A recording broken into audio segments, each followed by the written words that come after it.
ऐसे रामानुज स्वामी जी महाराज जो कलुषित जीवों को जब देखते हैं तो उनके उद्धार के लिए रामानुज स्वामी जी ने ये सब किया। एक घटना रामानुज स्वामी जी के जीवन की महाराज, वो मंत्रोपदेश प्राप्त करने के लिए, मंत्रार्थ प्राप्त करने के लिए गोष्ठीपूर्ण स्वामी जी के पास में गए, अपने आचार्य के पास। गोष्ठीपुरी में जैसे ही पहुंचे, रामानुज स्वामी जी उस समय श्रीरंगम में रहते थे, और गोष्ठीपूर्ण स्वामी जी के पास गए, कहा मुझे मंत्रार्थ दो। गोष्ठीपूर्ण स्वामी जी ने कहा नहीं, मंत्रार्थ कोई साधारण मंत्र का अर्थ नहीं है, इसको धारण करने के लिए पात्र देखा जाता है। और रामानंद स्वामी जी को 18 बार लौटाया गोष्ठीपूर्ण स्वामी जी ने। 19वीं बार जब आए तो उन्होंने कहा, ये मंत्र मैं तुम्हें दे तो रहा हूं, लेकिन मेरे पास में अकेले आना। लेकिन अकेले नहीं आए, रामानंद स्वामी जी अपने परम 2 शिष्यों को लेकर के आए। एक का नाम था कुरेश स्वामी जी और दूसरे थे दासरथी स्वामी जी। जैसे ही दोनों को लेकर के आए तो गोष्ठीपूर्ण स्वामी जी ने कहा, मैंने कहा था तुमसे कि अकेले आना, तुम इनको साथ लेकर क्यों आए? तो रामानुज स्वामी जी ने कहा, ये मेरे शंख और चक्र हैं। रामानुज स्वामी जी कहते हैं, ये कोई और नहीं है,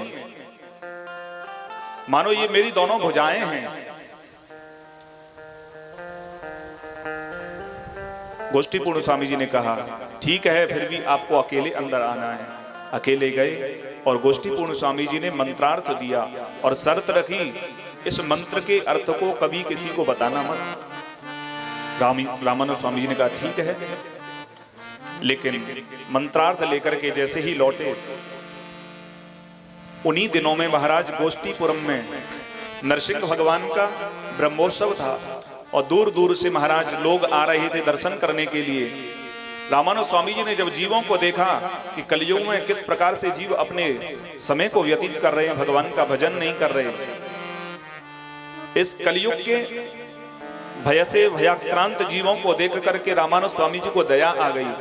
और रामानुज स्वामी जी को पता था, गोष्ठीपूर्ण स्वामी जी ने कहा, ये मंत्र ऐसा है जिसको बता दोगे उसको भगवत धाम की प्राप्ति हो जाएगी। तो रामानुज स्वामी जी ने विचार किया, इन कलयुग के लोगों के लिए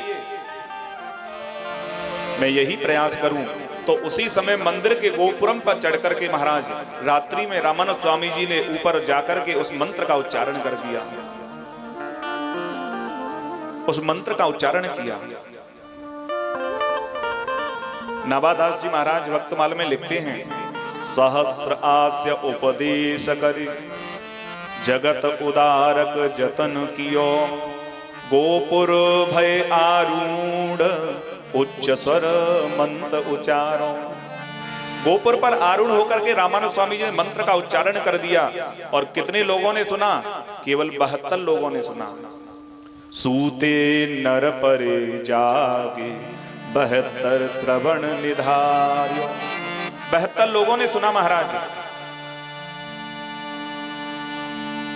और जैसे ही गोष्ठीपूर्ण स्वामी जी को पता चला रामानुज ने मेरे मंत्र का मंत्रार्थ बता दिया है, और उनको क्रोध आया और कहा, हे रामानुज, तुमने गुरु से द्रोह किया है, इसीलिए तुमको नरक की प्राप्ति होगी। रामानुज स्वामी जी ने कहा, हे गुरुदेव, यदि इस मंत्र के उच्चारण से कलयुग के जीव इसको सुनकर के यदि भगवत धाम चले जाएंगे और उस मंत्र के बताने से यदि मैं नरक में चला जाऊंगा तो मुझे अपनी कोई परवाह नहीं है, लेकिन इन जीवों का उद्धार हो जाएगा। पतिश्च एव एवाहम नरके गुरुपातकात् सर्वे गच्छन्तु भवता कृपया परमं पदम। हे गुरुदेव, यदि इस मंत्र से इन जीवों का उद्धार हो जाता है तो मैं रामानुज नरक में चला जाऊं, उसकी मुझे परवाह नहीं है। ऐसे रामानुज स्वामी जी महाराज, जिन्होंने कृपा करके महाराज हम लोगों को भगवान की शरण में लेकर के गए। बोले भाष्य का श्री रामानुज स्वामी जी महाराज की।